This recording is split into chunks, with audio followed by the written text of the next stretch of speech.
வணக்கம் நண்பர்களே. மீண்டும் இந்த தளத்தை சந்திப்பில் மகிழ்ச்சி. நான் ராஜீவ், இது ராஜீவ் ஹெச்டி. ஸோ இன்னைக்கு நாம பார்த்தீங்க அப்படின்னா 2 விஷயத்த பத்தி பார்க்க போறோம். ஒண்ணு பார்த்தீங்கன்னா, லா ஹெச்என்எஸ் ஏர் டிரான்ஸ்போர்டேஷன் ஹாஸ்பிட்டல் கோயம்புத்தூர்ல ஏர் டிரான்ஸ்போர்டேஷன் செஞ்ச ஒரு நண்பருக்கு பார்த்தீங்கன்னா, எந்த அளவுக்கு டென்சிட்டி குடுத்துருக்காங்க அப்படின்ற ஒரு விஷயத்த பார்க்க போறோம்.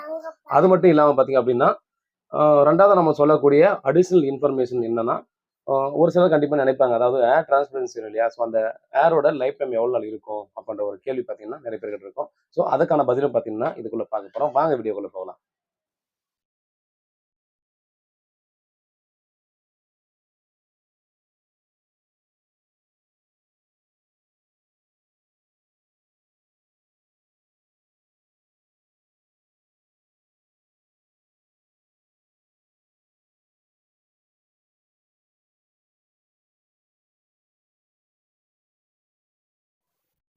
இப்ப பாத்தீங்கன்னா அந்த நண்பருக்கு பாத்தீங்கன்னா எப்படி ஏர் டிரான்ஸ்பரேஷன் செஞ்சிருக்காங்க அப்படின்றத கண்டிப்பா பார்த்திருப்பீங்க. இவருக்கு பாத்தீங்கன்னா கிட்டத்தட்ட 3000 கிராஃப்ட்ல இருந்து 3200 கிராஃப்ட் வரையும் ஏர் டிரான்ஸ்பரேஷன் செஞ்சிருக்காங்க. ஸோ இந்த பால்னஸுக்கு பாத்தீங்க அப்படின்னா டெம்பரல் ஏர்லைன் சேர்த்து கொடுத்துருக்கோம். ஸோ அதனாலதான் பாத்தீங்கன்னா இந்த ஒரு ஒரு 3000 இருந்து 3200 கிராஃப்ட் வந்து ஆயிருக்கு அப்படின்ற மாதிரி சொல்லியிருக்காங்க.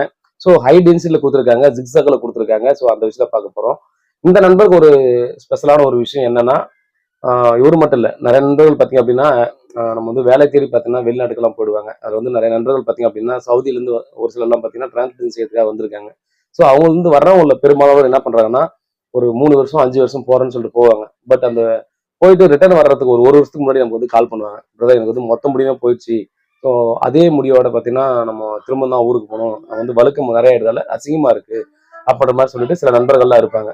ஸோ அந்த நண்பர்கள் என்ன பண்றாங்க அப்படின்னா, இது வரையும் ஒரு 2 3 நண்பர்கள் தான் அந்த மாதிரி வந்திருக்காங்க. ஸோ அவங்க என்ன பண்றாங்கன்னா, அவங்க சவுதியிலேருந்து இங்க ஊருக்கு வர்றதுக்கு ஒரு வருஷத்துக்கு முன்னாடியே பார்த்தீங்கன்னா வந்துட்டு ஏர் டிரான்ஸ்போர்டேஷன் செஞ்சுட்டு இங்க இருந்து பார்த்தா திரும்ப சவுதிக்கே போயிடுறாங்க. இன்னும் ஒரு 1 இயர் அங்க வேலை செஞ்சுட்டு அதுக்கப்புறம் ரிட்டர்ன் வந்து ஊருக்கு நார்மலா வர்ற மாதிரி வந்துடுறாங்க. ஸோ இந்த மாதிரிலாம் பார்த்தீங்கன்னா துணிஞ்சு ஒரு சிலர் தான் மட்டும்தான் இந்த மாதிரி இறங்குவாங்க அப்படின்னு சொல்லலாம். ஸோ இந்த நண்பரும் பார்த்தீங்கன்னா அந்த மாதிரி தான் சவுதியில் வேலை செஞ்சிருந்தாரு. ஸோ அவருடைய கிராஃப்ட் வந்து நிறைய போகுது அப்படின்ற மாதிரி ஃபீல் பண்ணிட்டு ஸோ திரும்ப நம்ம வந்து ஊருக்கு வரும்போது நல்ல குரோத்தோட பழைய முறையே வரணும் அப்படின்றதுக்காக பார்த்தீங்கன்னா டிரான்ஸ்போர்ட் செஞ்சுட்டு போயிட்டு இருக்காரு. மேலும் பார்த்தீங்க அப்படின்னா, இப்போ சமீபத்தில சில நண்பர்கள் கேட்கக்கூடியது. ஸோ நார்மலாவே நிறைய பேரோட மனசுல இருக்கிறதும் சரி, நமக்கு ஏர் டிரான்ஸ்பரன்ஸ் செய்ற முடிவு வந்து பார்த்தீங்கன்னா, நம்ம நார்மலா பார்த்தீங்கன்னா, இருக்கிற குரோத் மாரி இருந்துட்டு, அதுக்கும் ஒரு ஒரு முடிவு இருக்குமா? அப்படின்ற மாரி பார்த்தீங்கன்னா, சில பேர்லாம் கேட்குறாங்க. ஸோ அது உண்மையா ஒரு நல்ல கேள்வி தான்.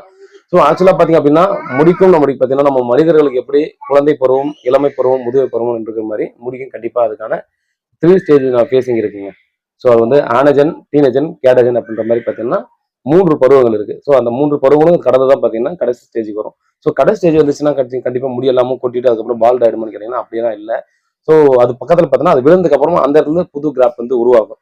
பட் நம்ம நிறைய பார்த்தோன்னா மெயின்டெனன்ஸ் சரியா பண்ணாம, சரியா கவனிக்காம விடுறதால பார்த்தீங்க அப்படின்னா, அந்த முடி வந்து வெளியே வராம அப்படியே உள்ளாவே போயிடுது அப்படின்ற ஒரு விஷயத்த பத்தி தான் நம்ம வந்து சொல்லலாம். அதனால பார்த்தீங்கன்னா, இப்போ கண்டினியூவா இப்போ நடந்துக்கிற முக்கியமான ஒரு விஷயம் என்னன்னா, நம்ம அந்த இளமை பருவத்துல இருந்து முதுமை பருவம் பார்த்தீங்கன்னா, நம்ம அந்த இளமை பருவத்துக்கு போறதுக்கு முன்னாடியே வந்துருது பார்த்தீங்களா? அந்த மாதிரி தான். நம்ம யூஸ் பண்ணக்கூடிய உணவு பழக்கவழக்கங்கள், அதான் பார்த்தீங்கன்னா நம்ம யூஸ் பண்ணக்கூடிய நம்ம பாடி அழகு சாதன பொருட்கள்லாம் பயன்படுத்துவோம். நம்ம கெமிக்கல் கலந்த பொருள் யூஸ் பண்ணும்போது பார்த்தீங்க அப்படின்னா, அதோட ஸ்டேஜ் பார்த்தீங்கன்னா, சடனா பார்த்தோம்னா அடுத்து அந்த லாஸ்ட் ஸ்டேஜ்க்கே ஈஸியா போயிடுது. ஸோ அத வந்து சரியா நம்ம மீட்டெடுக்காம, ஆ அப்படியே விடுறதால பார்த்தீங்கன்னா, அந்த முடி வெளியே வர்றதுக்கு முன்னாடியே பார்த்தோம்னா, உள்ளவே அந்த மேல இருக்கிற ஸ்கின்னோட ஒரு லேயர் பார்த்தீங்கன்னா, உள்ள க்ளோஸ் ஆயிட்டு, அதோடைய அந்த கிராஃப்டோட அந்த வேர் பகுதி பார்த்தீங்கன்னா அடியிலே உள்ள நின்றோம். அதுக்கப்புறம் ஃபுல்லா கவர் ஆகும். ஸோ அதுக்கப்புறம் தான் திரும்ப பால்னஸ் வரும். அந்த மாதிரி தான் பார்த்தீங்கன்னா, நம்ம நடுற முடிக்கும் பார்த்தீங்கன்னா, அந்த ஒரு ஸ்டேஜ் இருக்கு. பட் அது வந்து கரெக்ட்டா நம்ம ஃபாலோ பண்ணிட்டு போயிட்டே இருக்கணும். அதுக்கான ஸ்டேஜ் வரும்போது பார்த்தீங்கன்னா, இப்ப நார்மலா எக்ஸிஸ்டிங் ஹேர் கொட்டுது பார்த்தீங்களா? அந்த மாதிரிலாம் கொட்டாம, அத விட இன்னும் கொஞ்சம் லைஃப் டைம் அதிகமா இருக்கும். ஒரு 10 வருஷமோ, 15 வருஷமோ கண்டிப்பா இருக்கும். ஸோ அந்த ஸ்டேஜ் போனதுக்கு அப்புறமா அந்த முடிக்கான முதிர்ச்சி தன்மை வரும்போது, அது கொட்டும். அதுக்கு அடியிலருந்து இன்னொரு முடியும் சேர்ந்து வரும். இல்ல அத சுத்தியும் இன்னொரு முடியும் வரும். ஸோ சரியான முறையில நம்ம பாதுகாத்து வச்சிருந்தால், அது வந்து கண்டிப்பா நமக்கு வரும். மேக்ஸிமம் பார்த்தீங்கன்னா, நெறைய பேருக்கு வந்து பார்த்தீங்கன்னா, 100% வந்து எல்லாருக்கும் அப்படி இருக்குமான்னு கேட்டீங்கன்னா, கண்டிப்பா இருக்காது. ஒரு 20% 30% முடி வந்து வராம போறதுக்கும் சான்சஸ் இருக்கு. பட் நம்ம முன்னெச்சரிக்கையா பார்த்தீங்கன்னா, முடிஞ்ச அளவுக்கு இந்த உணவு பழக்கவழக்கங்கள் இதெல்லாம் பார்த்தீங்கன்னா, சரியான முறையில நம்ம வந்து கடைபிடிச்சு வந்தோம் அப்படின்னா, கண்டிப்பா லைஃப் டைம் இருக்கும் அப்படின்னு கண்டிப்பா நம்ம சொல்லலாம். வேற ஏதாவது டவுட் இருந்தா வாட்ஸ்அப் பண்ணுங்க, இல்ல கால் பண்ணுங்க. நான் ஹெச்என்எஸ் ஹேர் டிரான்ஸ்பிளேஷன் ஹாஸ்பிட்டல்ல பார்த்தீங்கன்னா, ஹேருக்கு மட்டும் இல்ல ஸ்கின்னுக்கும் வந்து ட்ரீட்மெண்ட் பண்ணிட்டு தான் இருக்காங்க. இது வந்து பார்த்தீங்கன்னா, ஃப்ரீ கன்சல்டேஷன் தான் பண்ணிட்டு இருக்காங்க. நீங்க எத்தனை கிளினிக்ல நீங்க வந்து போய் கன்சல்டேஷன் போயிருந்தாலும், கண்டிப்பா இந்த இடத்துல ஒரு டைம் கண்டிப்பா வந்து பாருங்க அப்படின்றத பல இடங்கள் நம்ம சொல்லியிருக்கோம். வேற ஏதாவது டவுட் இருந்தா வாட்ஸ்அப் பண்ணுங்க, கால் பண்ணுங்க. பதில் கேட்டுருக்கேன். உண்மையாகவும் நேர்மையாகவும் கூட நான். நன்றி.